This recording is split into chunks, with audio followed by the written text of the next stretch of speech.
Hi folks, it's Johnny Flynn. This is a super important post. We're going to do about 40 of them. So this is number 1, super important post. Listen carefully. I can't demonstrate this easily. It's very complicated, but if you follow what I'm saying, you'll understand. So I'm going to take myself off the screen because it's complicated and I'm putting the web browser on, okay? This is the history of the Stanford-based, Greenwich-based O'Malley. It's called the O'Malley Shuffle. It deals with refineries owned by Connecticut corporations which are putting the country at risk. So, if you, for example, want to know what the number 1 Al-Qaida target in the United States is, it's this, the Corpus Christi Refinery Row, Corpus Christi, Texas, in Nueces County.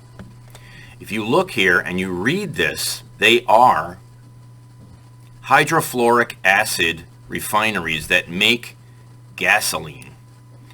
The problem is they're antiquated, they're not secure, they're not protected, they're all together next to each other, and one missile to this place will kill 4 million people, at least, and create more than 4 trillion in damage. So are you listening?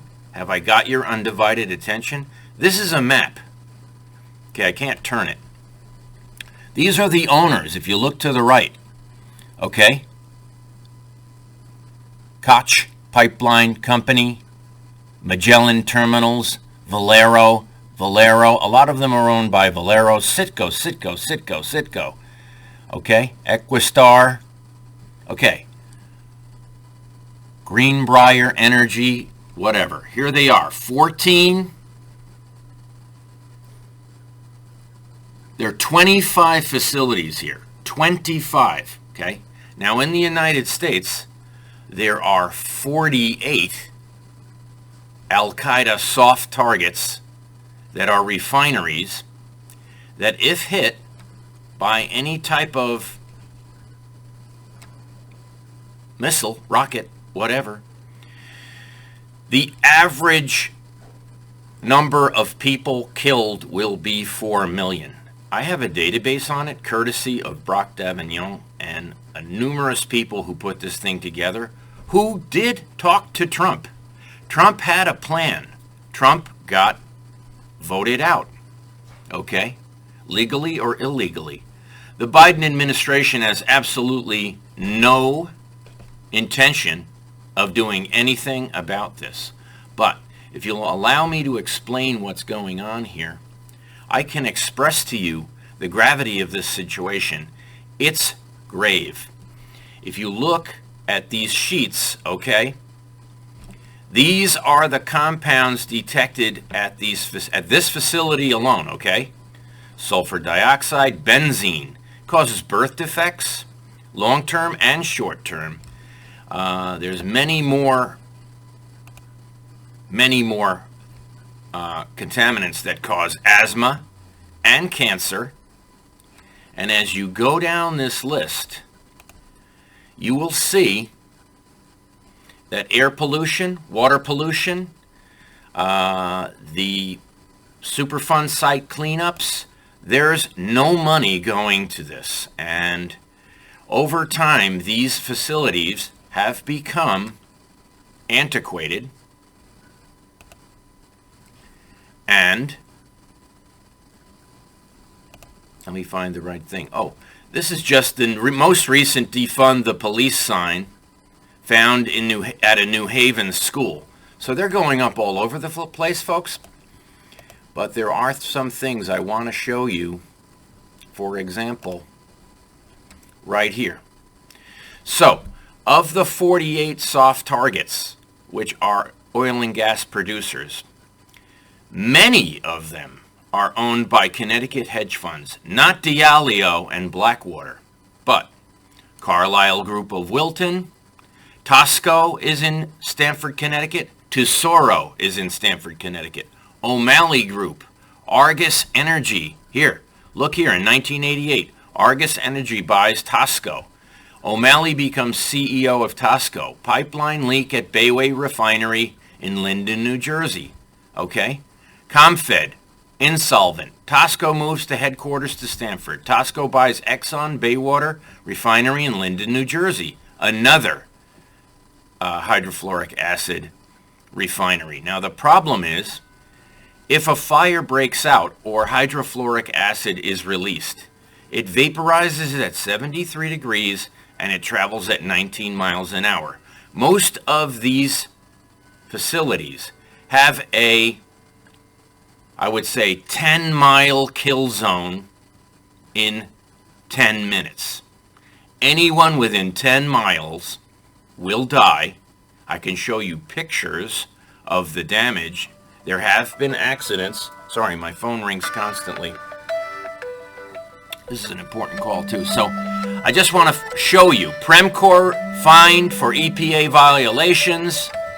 2 killed, 3 injured. Clark Oil Refinery, Chicago, Illinois. Cook County jury awards $120 million from Premcor, 6,000 residents in the Blue Island refinery case. That was a minor leak. Some of these leaks, only 55 gallons if it should escape, would kill a 3-mile area. Okay? So when you say that Connecticut's on top of it, let me demonstrate some clear facts, folks.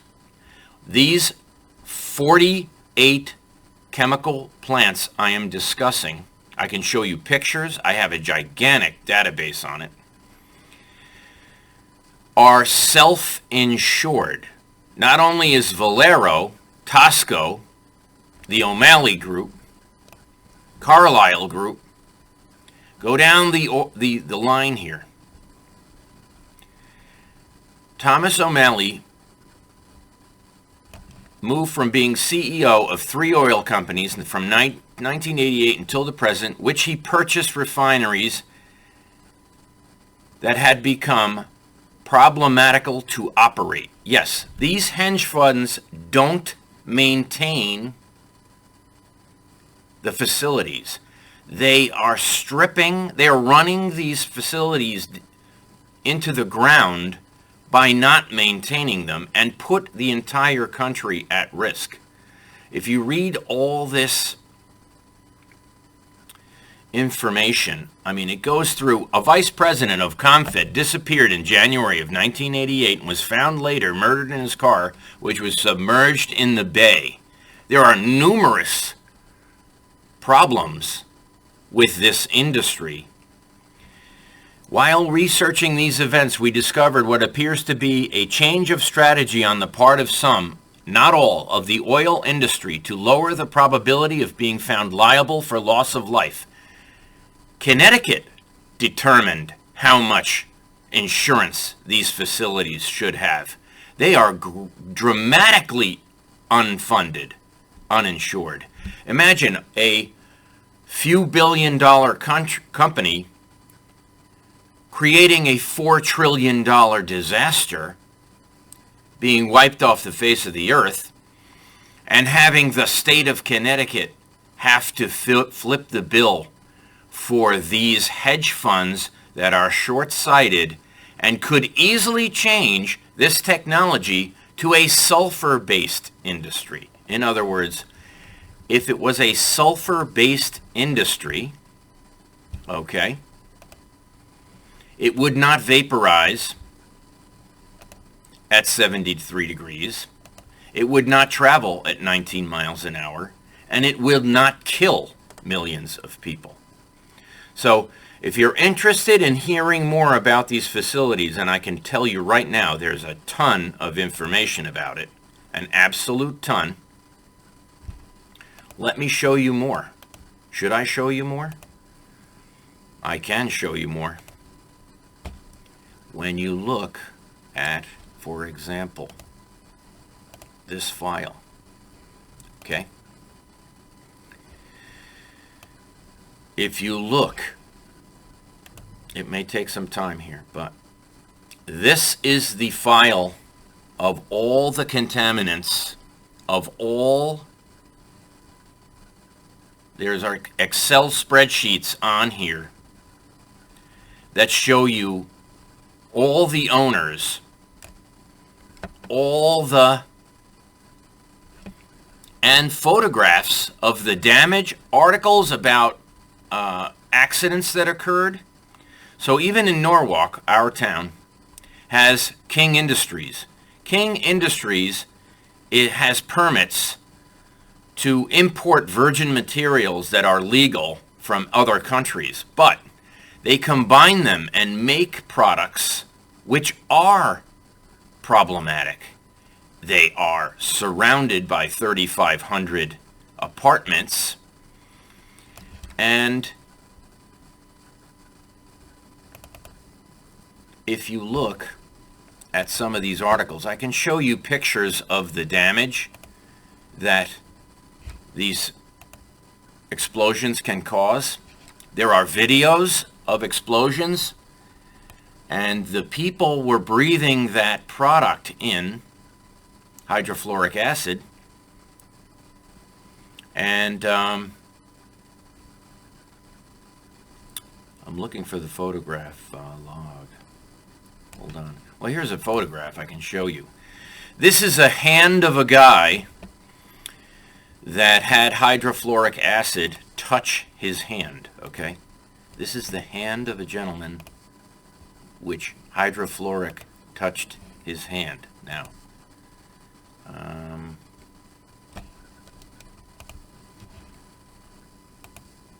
trying to show you. I don't know if you can see that. There it is. It can eat away your skin in moments. It can make you blind, and it can do far worse than that. The long-term effects of this acid are horrific, worse than cancer. Imagine, there's some pretty horrendous video I can show you of the plaintiffs in lawsuits where accidents occurred. Meanwhile, there are these 48 plants. They're underfunded, owned by hedge funds, or Mr. O'Malley himself. They are not maintained properly, not protected. Some have virtually no fencing around it. And one rocket to one of these places, it's estimated. I can show you the properties, the addresses, the assessment of what the risk is, the expected number of deaths, and the imaging is frightening. This is the #1 Al-Qaida target. Unfortunately, Connecticut is the insurance capital of the country and world, and it determines how much liability each company would have to absorb. 1.5 billion out of 4 trillion in expected damages, and we've got a bunch of knuckleheads running the NSA. Jim Himes has oversight of FBI, NSA, Homeland Security. No deterrence to this type of crime. It's never happened before, and the enemy knows all about this. Trump was briefed, he was taking action, he got removed, and the Democrats have no interest in focusing on it whatsoever. So I'm at 14 minutes, and I'll do in the next one the locations, and I thank you very much. Signing off. Please watch the next video. I will give you the addresses, show you the photographs. This is just the background of what HFA is all about. They make gasoline with HFA. It's an Al-Qaida target. They're owned by Connecticut hedge funds, and the hedge funds strip the assets, bleed the properties dry, and then milk them for what money they can get out of them. Don't maintain them, don't insure them, and they're placing the entire country at risk. So have a great day.